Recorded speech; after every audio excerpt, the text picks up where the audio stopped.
성경에 기록된 모든 말씀은 한 점 하나도 빠짐없이 우리가 다 알아야 할 중요한 것이고, 마태복음 5장 18절 기록된 말씀처럼 하나님의 그 말씀은 1.1획도 없이 다 이루어지는데, 혹시 천지가 없어지는 경우가 생긴다 하더라도 천지는 없어져도 하나님의 말씀은 없어지지 않냐고 다 이루신다고 하셨습니다.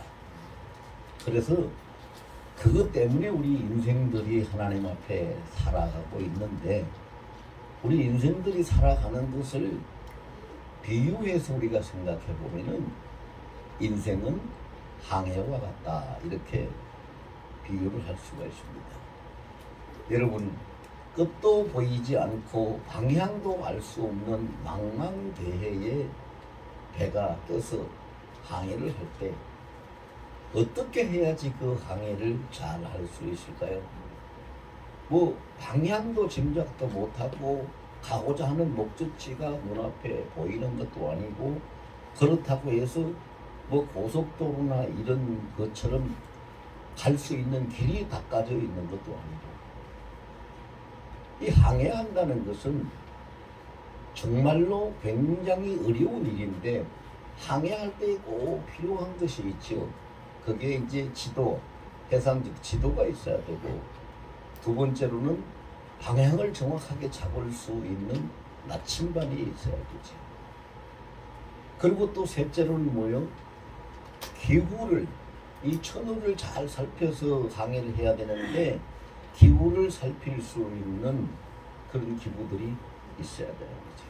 그래서 지도가 있고, 또 나침반이 있고, 또 기상을 알 수 있는 기구가 있을 때에 항해하는 그 선박이 목적하는 목적지에 도착을 할 수 있게 됩니다.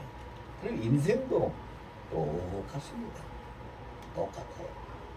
여러분, 우리가 이 세상에 태어나서 한평생을 살아가는데 우리가 아는 길을 가는 사람은 단 한 사람도 없습니다. 이 여호수아서 3장 4절 말씀에 있는 그대로 우리는 항상 처음 가는 초행길을 가는 겁니다. 오늘이 2023년 2월 5일인데 이 중에 어떤 분이 2023년 2월 5일을 두 번째 사는 분이 있습니까? 다 첫 번째입니다. 100살을 살아도 항상 초행길입니다. 그런데 인생이 항해와 똑같아요. 그러면 항해와 똑같은 인생길을 어떻게 해서 잘 가고 승리할 수 있을까? 항해할 때 필요한 것이 우리에게도 있어야 되는 것이죠. 지도가 있어야 되고, 나침반이 있어야 되고, 기상을 살피는 기구가 있어야 되는 것이죠. 그러면 인생이 살펴야 될 지도는 어떻게 봐야 될까요? 물론 우리가 배에 있는 사람들이라고 해서, 배를 타고 가는 사람들이라고 해서 그 해상 지도를 다 볼 줄 아는 건 아닙니다. 그 선장과 항해사만 볼 수 있어요. 다른 사람 봐도 몰라요. 그게 어디가 뭐가 뭔지, 어디가 어딘지를 모르거든요. 그와 마찬가지로 이 세상에서 사는 인생도 그래요. 하나님이 하나님의 뜻을 펼쳐서 우리 보고 알 수 있도록 해 주셔도, 세상 사람들은, 하나님을 믿지 않고 하나님 손에 붙잡혀 있지 않는 사람들은 봐도 모르고 들어도 모르고 입에 넣어줘도 눈앞에 갖다 줘도 몰라요. 그게 우리들의 이야기가 아니라 성경에 예수님께서 말씀하셨어요. 저희가 봐도 알지 못하고 들어도 알지 못한다. 왜 그래요? 볼 수 있고 들을 수 있는 눈이 없고 귀가 없기 때문에요. 그럼 그것이 하나님이 허락하신 자들에게만, 하나님이 허락하시고 하나님이 택하신 자들에게만 볼 수 있는 눈이 열리고 들을 수 있는 귀가 열리는 것이지요. 하나님을 그 마음속에 품고 있는 자만이 볼 수 있고 들을 수 있는 거예요. 그렇기 때문에 우리가 인생 항해 길의 지도를 잘 본다는 것은 데살로니가 전서 5장 17절 말씀처럼 항상 우리가 살펴서 기도해야 되는 거예요. 쉬지 말고 기도하라는 그 말씀처럼 기도해야 되는 것이죠. 그리고 마태복음 7장 7절에 보면 그랬어요. 구하라 그러면은 주실 것이요. 찾으라 그러면 찾을 것이요. 두드리라 그러면 열릴 것이라. 이런 말씀을 하고 계시는데 구하라 그러면 구하는 이마다 얻을 것이라. 구하는 게 뭐예요? 하나님의 뜻을 구하는 것이죠. 내 인생 항해가 어떻게 해야지 잘 갈 수 있습니까? 하는 것은 아무도 몰라요. 내 자신도 모르고 나를 이 세상에 태어나게 해준 부모도 모르고 나를 잘 살 수 있도록 어릴 때부터 가르쳐주고 도와주는 선생도 모르고 선배도 모르고 조상도 몰라요. 오직 모든 것은 하나님만이 아시지요. 왜 하나님만이 아시느냐? 오늘 본문에 그 말씀이 있어요. 본문 2절에 보면 모든 일을 행하시는 여호와다. 모든 일을 다 만드시는 이가 여호와시다. 그 모든 일을 다 성취시키시는 이가 여호와시다. 이거를 할 수 있는 분의 그 이름이 여호와라고 하는 바로 나다. 하나님이 이렇게 말씀을 하고 계시기 때문에 이 하나님 역사 이외에 하나님 외에 이것을 알 수 있는 사람이나 그거를 짐작하고 따를 수 있는 사람은 아무도 없어요. 하나님만이 아시는 거죠. 하나님만이 하실 수 있는 분이셔요. 그럼 우리 인생이요, 오늘 본문의 내용을 잠깐 설명하면 그렇습니다. 예레미야라 하는 선지자가 하나님의 말씀을 전한다는 이유 때문에 그가 무슨 나쁜 죄를 지어서가 아닙니다. 하나님의 뜻을 전한다는 그 이유 때문에 붙잡혀가지고 시위대들에 갇혀 있습니다. 시위대들이라는 것은 왕궁 안에 있는 감옥으로서 왕족이나 지위가 높은 자들이 죄를 지으면은 가둬놓는 것이 그 시위대입니다. 그 뜰에 예레미야 선지자가 갇혀져 있어요. 왜? 예레미야 선지자가 그렇게 왕족처럼 그의 신분이 귀하고 훌륭한 사람이라서 그렇게 갖다 놓은 것이 아니라 하나님의 뜻을 전하고 자꾸 하니까 다른 데 갖다 놓으면은 또 무슨 일을 할지 모르니까 아예 왕궁 그 시위대에다가 가다 놓고 아무 일도 못하게 하려고 거기다가 가다 놓은 겁니다. 그런데 거기에 하나님이 나타나셔서 예레미야에게 말씀을 하십니다. 오늘 본문에 보니까 1절에 예레미야가 아직 시위대들에 갇혀 있을 때에 여호와의 말씀이 그에게 두 번째 임하니라 라고 기록하고 있습니다. 두 번째로 임했다 하는 이 뜻은 무슨 뜻이냐면 이전에도 하나님이 말씀하셨다는 것이고 앞으로도 또 다시 말씀하실 거라는 것을 나타내고 있는 말씀이죠. 그럼 하나님께서 이것을 볼 때 우리가 뭘 알 수 있느냐? 하나님께서 인생의 모든 생사화복을 주장하고 계신다는 겁니다. 그럼 우리가 이 세상을 살고 있는 인생이 항해와 같다면은요, 자 보세요. 시위대들의 예레미야가 갇혀 있는 것처럼 우리는 이 세상 현실 속에 갇혀 있습니다. 시위대들에 갇혀 있는 예레미야, 밖으로 나갈 수 있는 자유가 없습니다. 그리고 자기 마음대로 행동할 수 있는 어떤 것도 여건이 되어 있지 않습니다. 우리도 그렇잖아요. 우리가 한 세상 살면서 내가 하고 싶은 대로 하고 가고 싶은 대로 다 가고 나는 이 대한민국 싫어. 이 지구 땅덩어리가 싫어. 이거 어디를 가도 지금 미국이나 어디나 대한민국이나 어디를 가도 다 코로나가 막 창구를 하고 있는데 나는 이거 떠나서 저 우주로 갈 거야. 우주로 가서 살 수 있는 사람이 있어요? 없어요. 주어진 때에 그 시간과 주어진 공간에 시공을 초월하지 못하고 살아가는 것이 인생이니 이 우리가 살고 있는 현실이 바로 시위대들이에요. 그래 어떻게 보면은 우리가 영적으로 해석을 해보면은 이 지구는 하나님이 주장하고 하나님이 왕이 되셔서 하나님이 주장하고 계시는 하나님의 시위대 뜰이다. 이렇게 볼 수가 있죠. 그런데 여기서 하나님의 말씀이 임하셔요. 하나님의 말씀이 임하시는데 왜 하나님의 말씀이 임하실까요?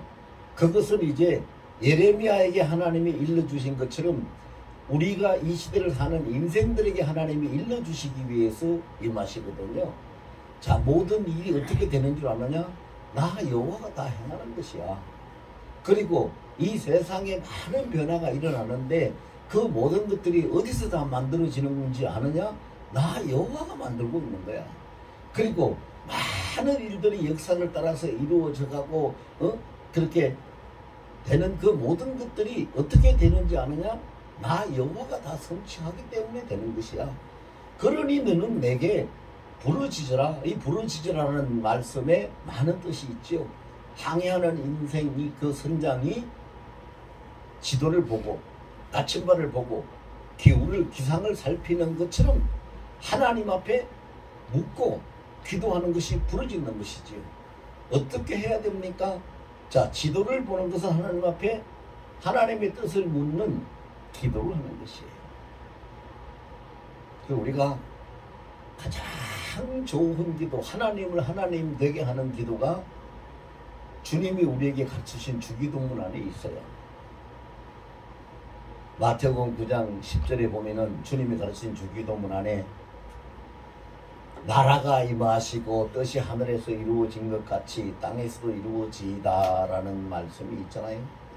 나라가 임하신다는 것은 하나님의 통치가 임하셔서 그 하나님의 통치로 말미암아서 하늘 보좌에서 하나님의 뜻이 이루어진 것처럼 내가 살고 있는 이 땅 현실 속에서도 하나님의 뜻이 이루어지나이다 라고 믿음으로 고백하는 기도가 바로 그 대목이거든요. 그러면 그런 사람에게 하나님이 어떻게 하실까요? 길을 밝혀 보이시는 것이지요. 그래서 또 마태복음 6장 33절에 가서 보면 주님이 강조해서 당부하는 말씀하시지요. 그런즉 그러므로 너희는 먼저 그 나라와 그의 의를 구하라. 이렇게 말씀을 하는 것이에요. 그것이 인생 항해의 지도를 살피는 거예요. 인생 항해의 지도는 하나님 손에 있어요. 그러므로 어디로 어떻게 가야 됩니까 하고 하나님께 묻고 기도해서 구하는 것이 지도를 살피는 것이죠. 그러면 하나님이 거기에 대한 응답을 하셔요. 오늘 본문에 하나님이 약속을 하셨어요. 3절에 약속하시기를 뭐라고 약속하셨어요? 너는 내게 부르짖으라. 내가 너에게 응답하겠고 네가 알지 못하는 크고 은밀한 일까지도 너에게 내가 다 보여줄 것이다. 우리는 아무것도 몰라요. 한치 앞을 못 보지요. 내일 일을 알 수 없어요. 근데 하나님이 보이시는 거예요. 보여주시는 거예요. 하나님이 보여주셔요. 하나님이 부르짖으면 응답하신다고 약속하셨고 하나님이 보여주신다고 약속하셨기 때문에 우리는 하나님의 말씀을 믿고 따르는 자는 예수님이 복음서에서 하신 것처럼 네 믿은 대로 될지어다 해서 그것이 이루어집니다. 그런데 성경에 있는 것은 성경에 있는 것이고 목사 설교는 목사 설교고 하나님의 말씀은 하나님의 말씀이지 그것이 뭐 나한테 꼭 그렇게 되어지나? 이렇게 생각하는 사람은 아무것도 얻을 수 없습니다. 왜? 그것도 하나님의 말씀에 있기 때문에. 야고보서 1장에 보면 그렇잖아요. 흔들리는 마음, 두 마음을 품은 사람은 아무것도 얻을 수가 없다라고 했어요. 성경의 말씀, 하나님의 말씀이에요. 그래서 우리가 해상 지도를 항해하는 배가 지도를 보듯이 하나님의 뜻을 묻는 기도를 통해서 우리는 인생 지도를 봐야 돼요. 여러분, 우리 가정에 가면 여러분들 다 아실 거예요. 가정에 가면은요, 주방에 많은 주방 그 도구들이 있어요. 예를 들어서 수저가 있다고 하면은 그 수저가 다 똑같지 않아요. 아버지 수저, 어머니 수저, 할아버지 수저, 할머니 수저, 뭐 큰 아이 수저, 그 작은 아이 수저, 이게 다 따로따로 정해져 있어요. 아무거나 그냥 내가 잡고 먹고 갖다 놓고 하는 것이 아니거든요. 똑같은 수저 같아도 다 정해져 있어요. 심지어는 그렇다고 그래요. 여러분들 다 겪어보셨을 거예요. 저도 어릴 때 다 겪어봤어요. 옥발이가 있으면 할아버지 밥그릇 옥발이, 아버지 밥그릇 옥발이 따로 있고 국그릇도 따로 있지요. 아무거나 있는 거 아니에요.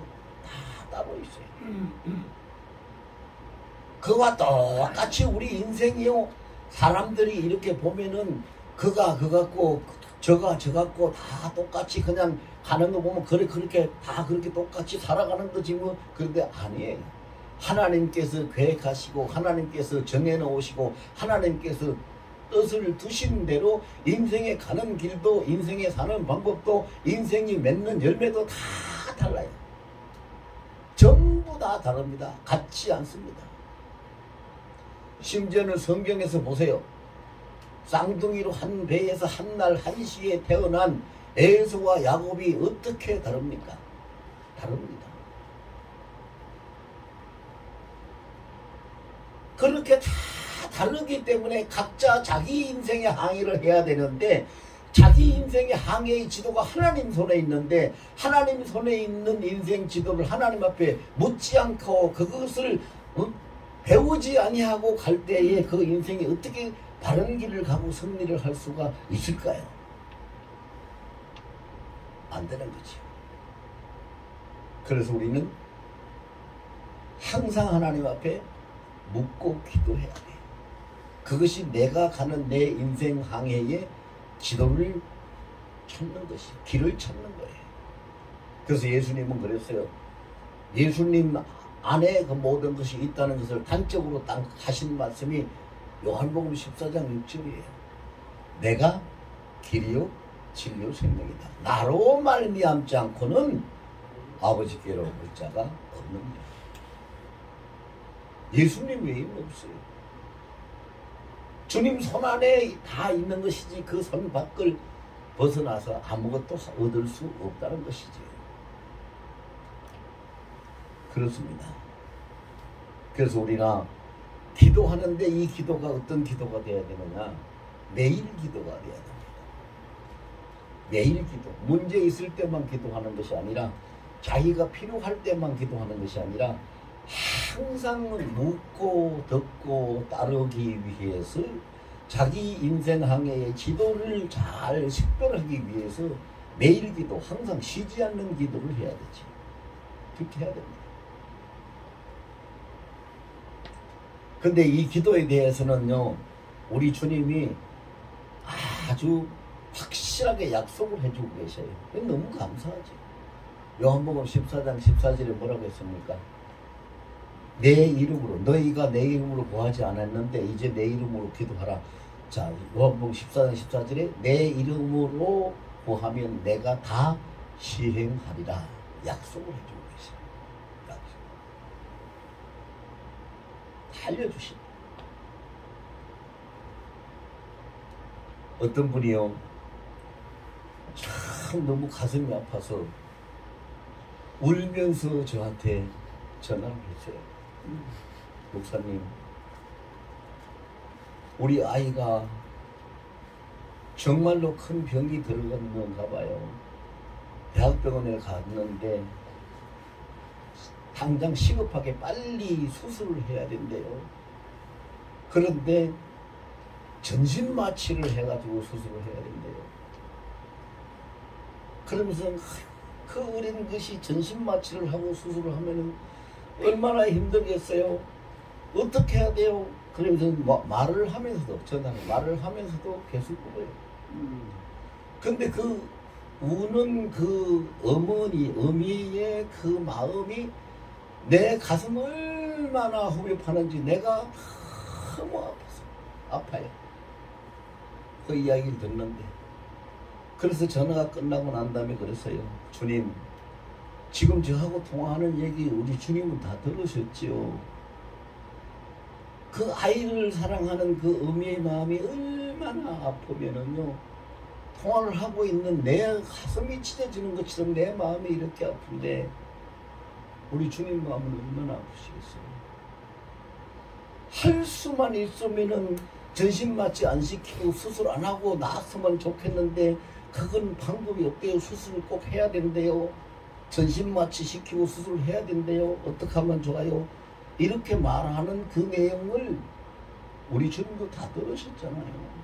주님은 나하고 세상 끝날까지 함께 하리라고 약속하신 그 말씀대로 나하고 함께 계시고 그와도 함께 계시는 주님인데 말하는 걸 모르시겠어요? 듣는 걸 모르시겠어요? 다 아시잖아요. 그래서 제가 그랬어요. 주님, 어떻게 해야 되냐고, 목사님 어떻게 해야 되냐고 하는데 제가 어떻게 하려고 방법을 어떻게 가르쳐 줍니까? 내가 할 수 있는 것이 아무것도 없잖아요. 주님 어떻게 해야 됩니까? 만약에 주님이 저한테 어떻게 하라고 말씀을 안 하시더라도 주께서 고치신다면 자연적으로, 사람의 뜻이 아니고 자연적으로 그 수술이 하지 않고 수술이 되지 않고 아이가 나을 수 있는 그런 길을 주님이 은혜를 베풀어 주셨으면 좋겠네요. 그렇게 기도를 했어요. 그래 그 통화를 하고 난 다음에 이틀이 지나가지고 그분한테서 저한테 연락이 왔는데, 목사님 이게 무슨 병인지 모르겠어요. 병원에서 빨리 서둘러서 수술을 해야 된다고 했는데 병원이 도저히 수술을 할 수 없는 사정이 생겼다고 수술을 일주일을 연기를 해야 된대요. 그래서 제가 그랬어요. 하나님은 모든 걸 합력해서 선을 이루시니까 조급한 생각을 버리시고 주님께서 인도하셔서 주님께서 붙드셔서 하고 주님만 바라보고 주님을 붙들고 가시오. 기도하고 감사하고 그러고 가라고 그랬어요. 그래서 일주일 뒤로 밀려진 수술 날짜가 내일이에요. 내일 2월 6일 월요일. 근데 어저께 다시 전화가 왔어요. 목사님, 어저께가 아니고 그저께 금요일날 전화가 왔어요. 목사님 월요일날 수술을 해야 되기 때문에 병원에 가서 그 검사를 했는데 우리 아이도 그렇고 나도 그렇고 코로나가 양성이 나와서 수술을 못한대요. 또 미뤄졌어요. 어떻게 하면 좋겠어요? 아니 그래서 생각을 해보세요. 자기 자신이 울면서 기도할 때는 수술을 안 하고 나았으면 좋겠다고 그렇게 가슴 아파서 해놓고 수술이 밀려진다고 어떻게 하면 좋으냐고 하는, 그게 우리가 사람의 현실이지요. 여기에서 보세요. 우리 인생이 할 수 있는 것이 뭐가 있어요? 아무것도 없어요.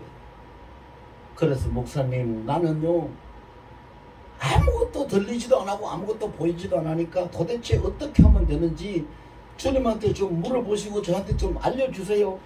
그래서 제가 기도를 하니까 주님이요, 빌립보서 4장 6절 말씀, 로마서 8장 28절 말씀을 응답으로 주시더라고요. 그래서 제가 그대로 전해줬어요. 이 두 절 말씀을 주님이 주셨으니까 이것을 붙들고 주님을 바라보고 기도하고 가세요. 걱정하지 말고 고민하지 마세요. 자 보세요. 인생은 그분만 그런 것이 아니라 이 자리에 있는 우리 모두나 저 밖에 이 세상에 있는 모든 사람들은 한치 앞을 알 수가 없고 내일을 알 수 없고 망망한 대해를 향해서 어디가 어딘지도 모르고 항해를 하는 배처럼 인생은 그렇게 살아가고 있는 것이 현실이에요. 누가 압니까? 아무도 몰라요. 오직 주님만이 아시는 거죠. 그러니까 주님 앞에 물어봐야죠. 기도해야죠. 그러고 나면 주님이 가르쳐 주시는죠. 주님이 가르쳐 주시는데 주님 오늘 본문 약속하잖아요. 내가 너에게 응답하리라. 응답하는 것뿐만이 거기서 그치는 것이 아니라 우리가 알지도 못하고 생각도 못하고 짐작도 못하고 구하지 못했는 것까지도 크고 비밀한 은밀한 것까지도 다 보여주십니다. 이렇게 약속을 하는 것이에요. 보이시죠? 기가 막힌 상황이지.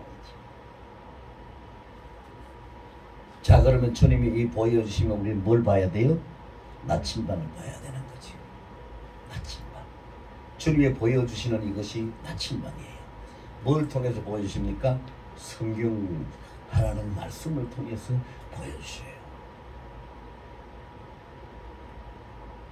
제가 어저께 신학교에서 강의를 하면서 잠언서 16장 2절 말씀을 가지고 한 2, 3일 전에 하나님이 잠언서 16장 제가 성경 말씀을 묵상을 하고 있는데 잠언서 16장 2절 그 말씀을 한 절 말씀을 가지고 하나님이 제 앞에 엄청난 영상을 다 펼쳐서 보여주신 제가 그 광경을 본 게 있어요. 그래서 그걸 가지고 이제 그 평신도도 아니고 신학 공부하는 사람들이고 전도사들이고 강도사고 다 신학을 하고 있는 사람들이니까 제가 그걸 이야기를 했어요. 잠언서 16장 2절에 보면은 사람은 다 자기 생각에는 옳다고 모든 일을 하고 있지만 하나님은 그 심령 중심을 살피신다라는 말씀이 그 말씀이거든요. 근데 하나님이 우리 심령을 살피는데 그 5가지를 다 보여주시더라고요. 첫 번째, 두 번째, 세 번째, 네 번째, 다섯 번째 다 제가 그걸 오늘 여기서 다 이야기를 할 수가 없어요. 그건 그렇게 해서 보여주시는데 자, 지금 뭔 얘기 때문에 이 이야기를 꺼냈냐면 이것이 하나님이 그 보여주시는 것이 하나님의 나침반이에요. 나침반. 그거 하면은 하나님 반드시 약속을 지키시는 분이거든요. 응답을 하시고 보여주셔요. 크고 은밀한 것을 네게 보이리라고 했잖아요. 반드시 보여주셔요.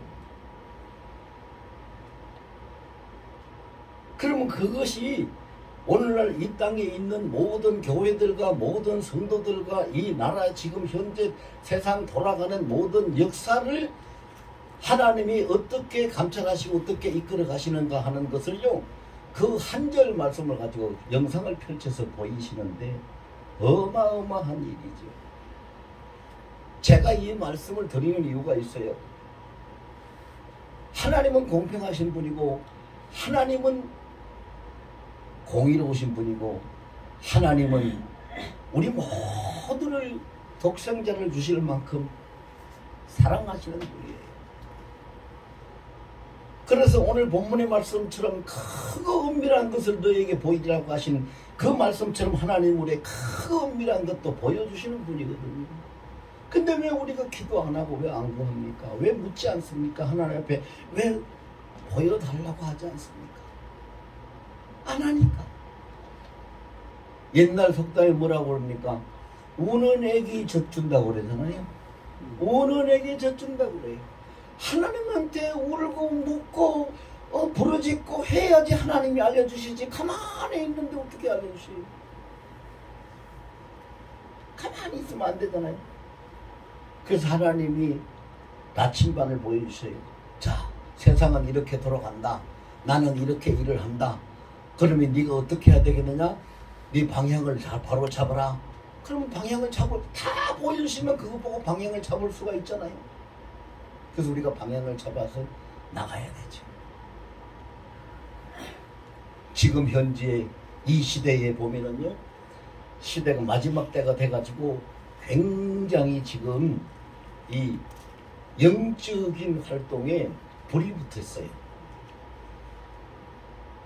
하나님을 따르기를 원하는 사람들의 그 성령의 역사도 불이 붙었지만 그것을 방해하고 자기네들 세력을 자기네들 영역을 안 뺏기고 세력을 지켜가기 위한 사탄의 악한 영들, 사탄의 이 역사도 완전히 불이 붙어서 지금 굉장히 여러분 우리가 영적인 일이라서 우리가 육신으로 못 느낄 뿐이지 어마어마한 지금 이 싸움을 하고 있는 것입니다.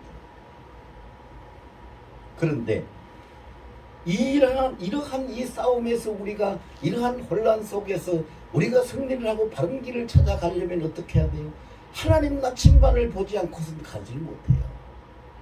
절대로 갈 수가 없어요. 그래서 지금 이 미혹된 사람들도 굉장히 많아요. 영성 훈련을 한다, 영적인 세미나를 한다, 뭐 종말론을 한다, 계시록 세미나를 한다, 뭐 한다 이렇게 하면서 하는 사람들 중에서도 미혹돼 가지고 하나님이 나침반을 보여주는 나침반하고 완전히 어긋난 다른 방향으로 가는 사람도 수없이 많아요. 그렇기 때문에 이 시대에 잘못 잡히면은요 다 잘못된 대로 빠지는 거예요. 여러분 우리가 다 신천지 나쁜 줄 다 알고 있죠. 그거 모르는 사람 하나도 없어요. 교회 안 다니고 예수 안 믿는 사람들도 알아요. 그런데 심지어 신천지 안에 그 잡혀 있는 목사들이 여러분들 몇 명이나 되는지 추측이나 할 수 있겠어요?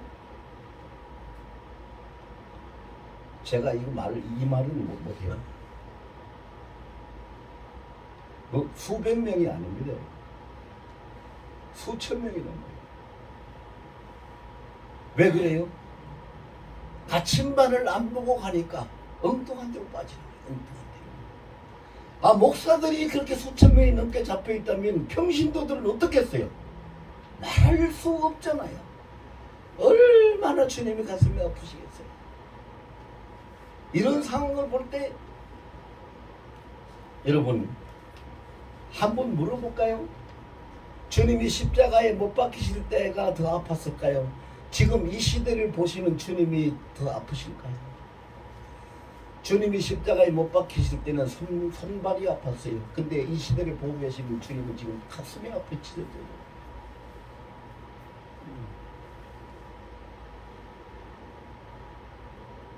그리고 우리가 주님의 은혜 안에 살아야 되는데 오늘 본문에 보면은요 주님이 말씀하신 대로 그 인생 항해를 나침반을 보고 따르고 주님 은혜 안에 사는 사람은 주님이 약속을 하고 계세요. 자 3절, 6절, 8절, 9절만 제가 다시 보면서 말씀을 드릴게요.